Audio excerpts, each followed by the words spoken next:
Alright, the purpose of this video is to go through a few examples of using de Moivre's theorem. Now here I've got two complex numbers. They're already written in polar form. Now just say we were asked to work out u multiplied by v. In other words, u times v. U times v using de Moivre's theorem is 4 times the 8. We multiply our modulus, cis, and you remember we add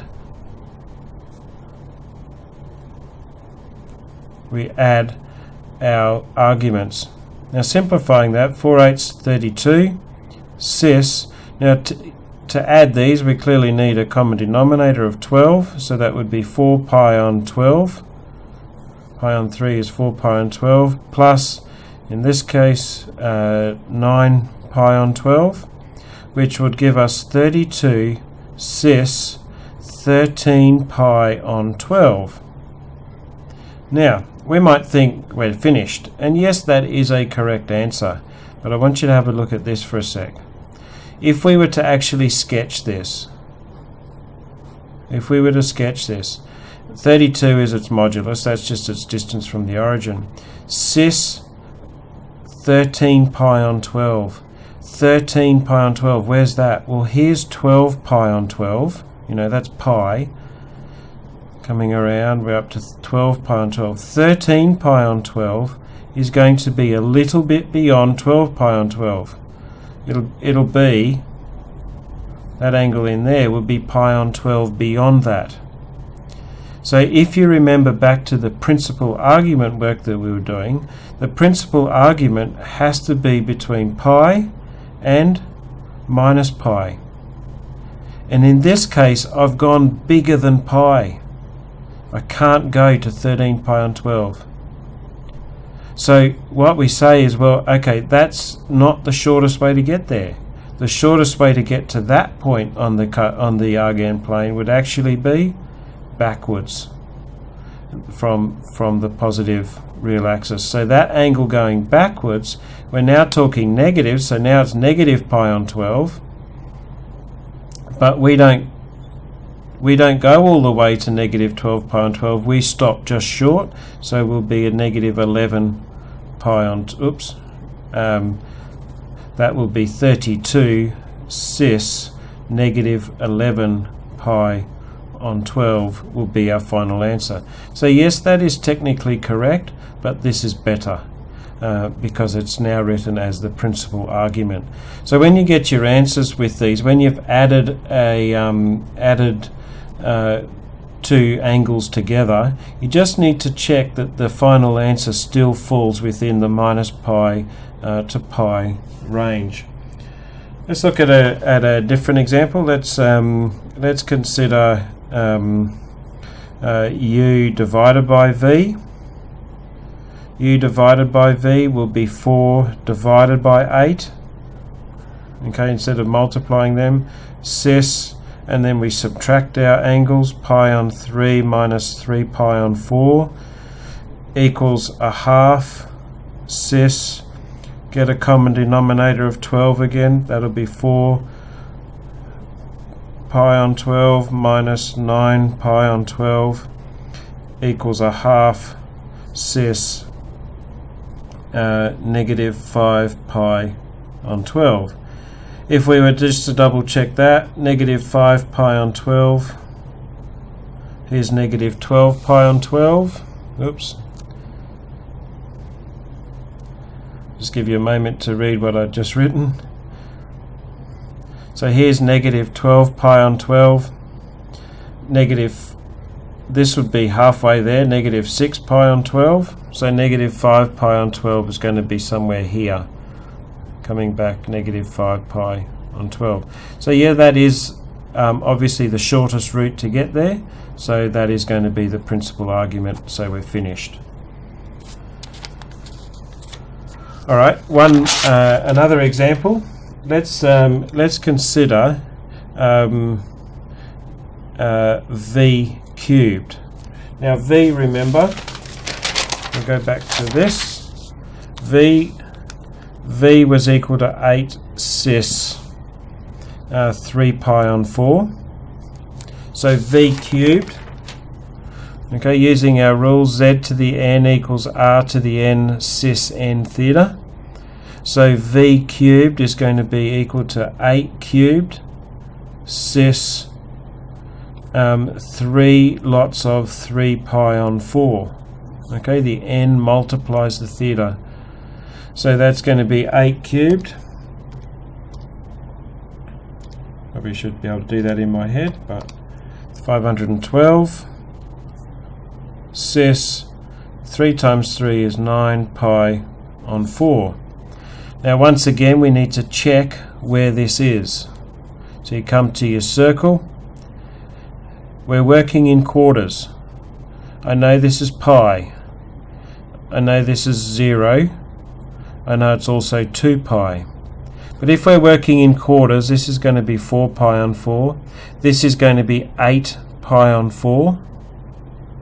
So 9 pi on 4 is going to be one full circle. We've done 8 pi on 4 so far, plus another pi on 4.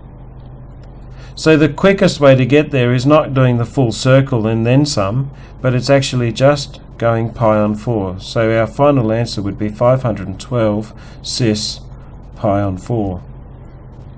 And that would be v cubed. Okay, another example. Let's look at one like this. This is a little bit more complicated and it's going to take us a little bit longer. 1 over the square root of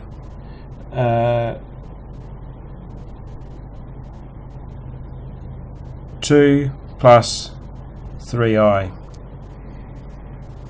Okay.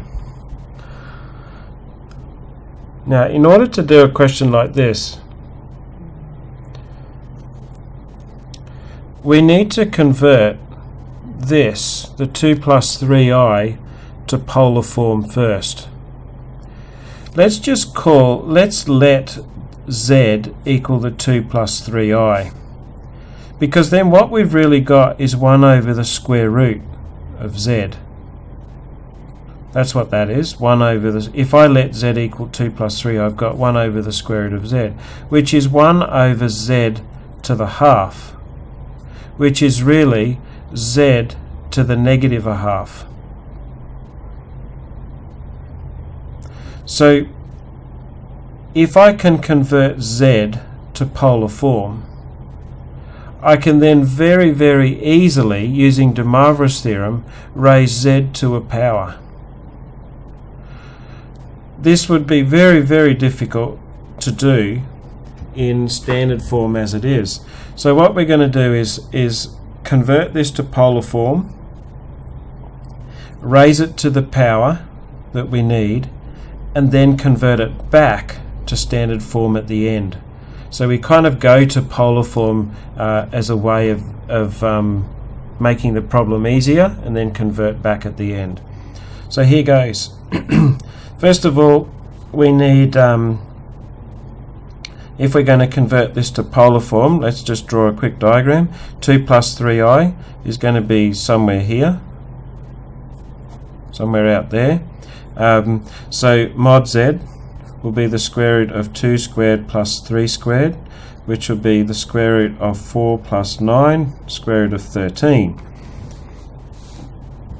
Now this angle here, theta, will equal the tan inverse of opposite over adjacent, 3 divided by 2. Go to your calculator. Tan inverse of 3 divided by 2, 0.983.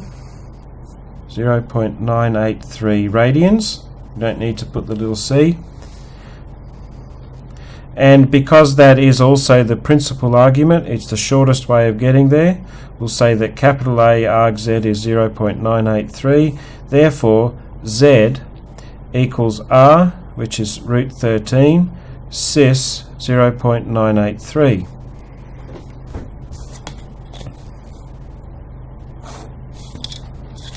Therefore, we want to know 1 over the square root of z, which I showed you up here was actually working out z to the power of negative a half. So therefore, z to the power of negative a half equals the square root of 13 to the power of negative a half. Cis negative a half lots of 0.983 equals. Now let's have a quick look at this.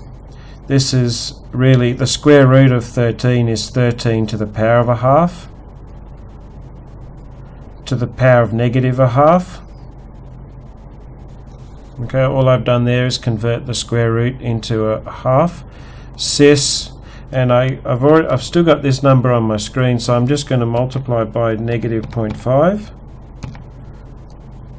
and I get 0.491.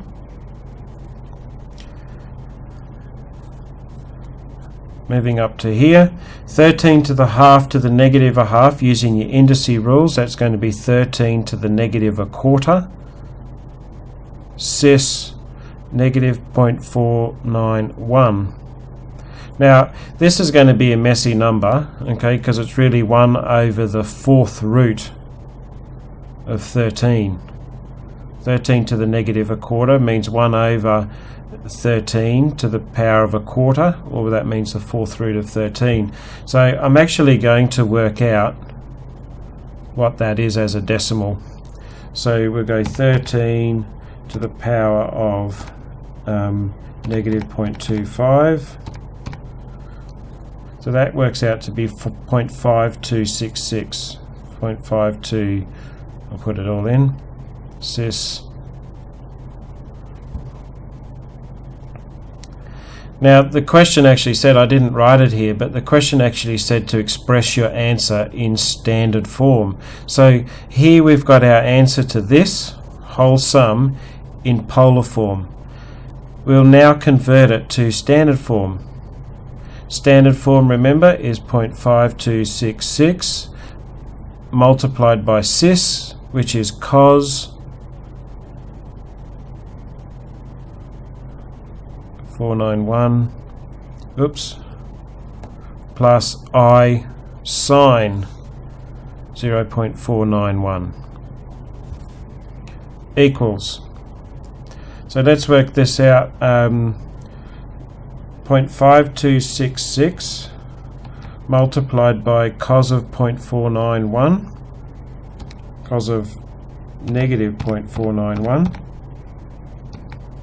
is 0.464,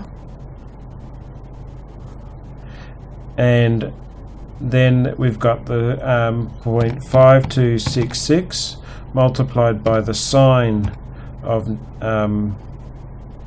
negative 0.491